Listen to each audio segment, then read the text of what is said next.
dari sini itu kebocoran, kemudian sealnya itu keras. Nah, buat ngelihat itu bocornya oli mesin atau air radiator, kita bisa lihat di sini. Jadi kebocorannya ada di sini teman-teman ya. Kita jelas nih dari area mesin. Ini si karternya mengalami kebocoran. Untuk di bagian transmisinya, dia kondisinya aman.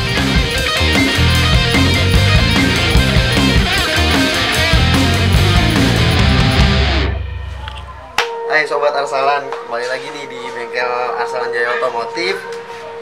Hari ini ada trouble di Honda Brio. Customer itu ngeluh olinya suka netes di lantai kalau habis didiemin semalaman.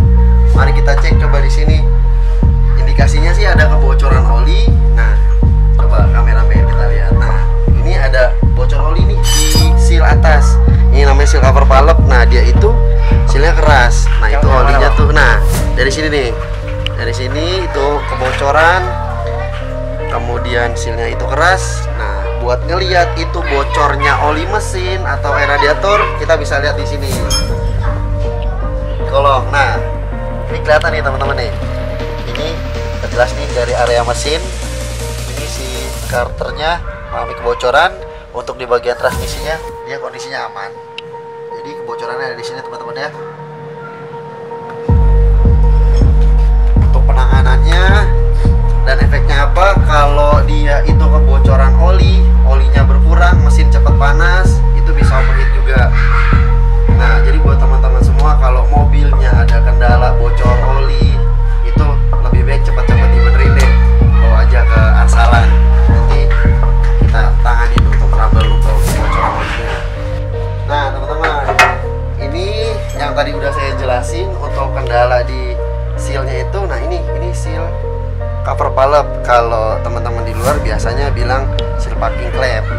Dia itu kenapa ada kebocoran? Dia sealnya keras. Jadi dia udah nggak nahan buat nampung oli. Jadi kalau teman-teman mobilnya bocor atau kelihatan di atas ada bagian rembes, nah kemungkinan besar ada di bagian sini. Itu biasanya sealnya udah pada keras, rekomendasinya diganti. Gitu. Kemudian di sini ada banyak beberapa seal juga ya teman-teman di sini ya. Ada yang namanya seal VTEC, kemudian ada seal O-ring VTEC.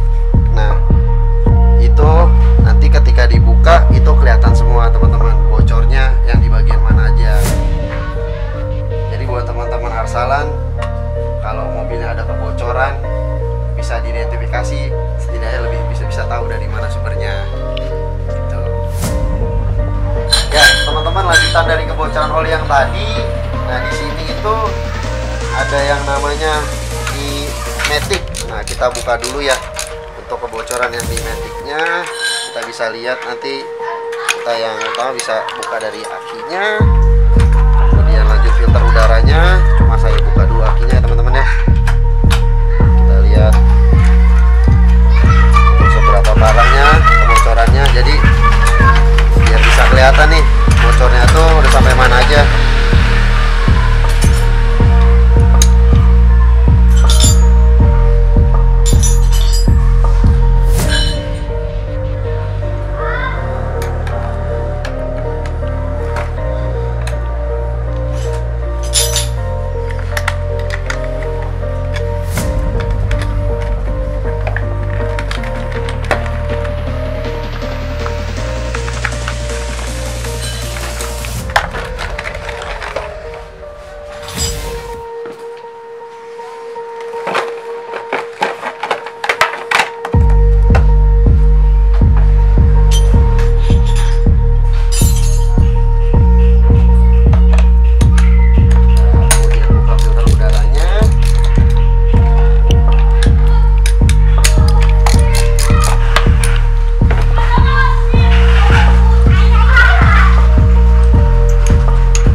teman-teman, sudah saya buka nih. Dari sini kelihatan jelas kan kebocorannya tuh titiknya di mana aja. Di sini dari cover valve tadi, di sini ada O-ring. Nah ini teman-teman. Nah untuk di sini dia itu berarti fokus di mesinnya aja yang parah. Untuk di bagian transmisinya belum terlalu basah ya. Cuma udah lumayan banyak nih bocornya. Selanjutnya selain di mesin itu teman-teman ada di transmisi juga. Kita lihat nih, biasanya yang bikin suka netes tuh di sini ada seal teman-teman. Kita lihat ke bawah teman-teman. Nah, ini bocornya itu udah sampai lumayan banyak nih teman-teman. Nah, ini itu kalau sampai netes di lantai rumah teman-teman semua, di sini oli metiknya bisa berkurang. Efeknya bisa bahaya. Seal-seal di dalamnya itu cepat panas. Nah nanti transmisi teman-teman juga bahaya ya teman-teman ya. Takutnya kinerja dari transmisinya kurang maksimal. Kalau mau tahu lebih jelasnya, nanti bisa kontak-kontak ke Arsalan buat tahu kondisi kendaraan kalian semua. Oke?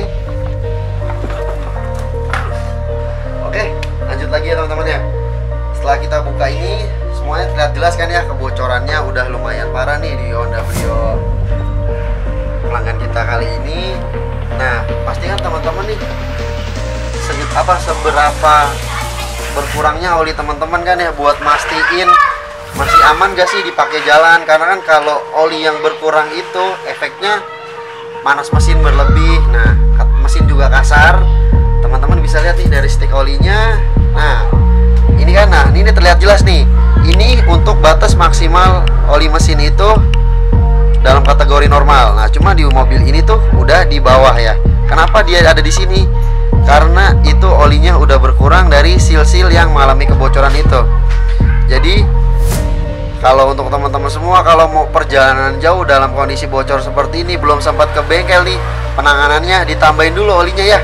Sampai sini batasnya. Nah, kalau udah sampai sini, customer atau teman-teman semua mau jalan, ini masih aman ya. Lihat ya, jangan ini titik bawah maksimalnya. Nah ini maksimalnya atas segini. Oke, sobat Arsalan semuanya ya. Seperti itu tadi untuk penjelasan singkat saya mengenai penjelasan kebocoran oli, untuk pencegahannya, kemudian penanganannya sedini mungkin. Jadi teman-teman semua nggak tunggu mobilnya parah dulu baru diperbaiki.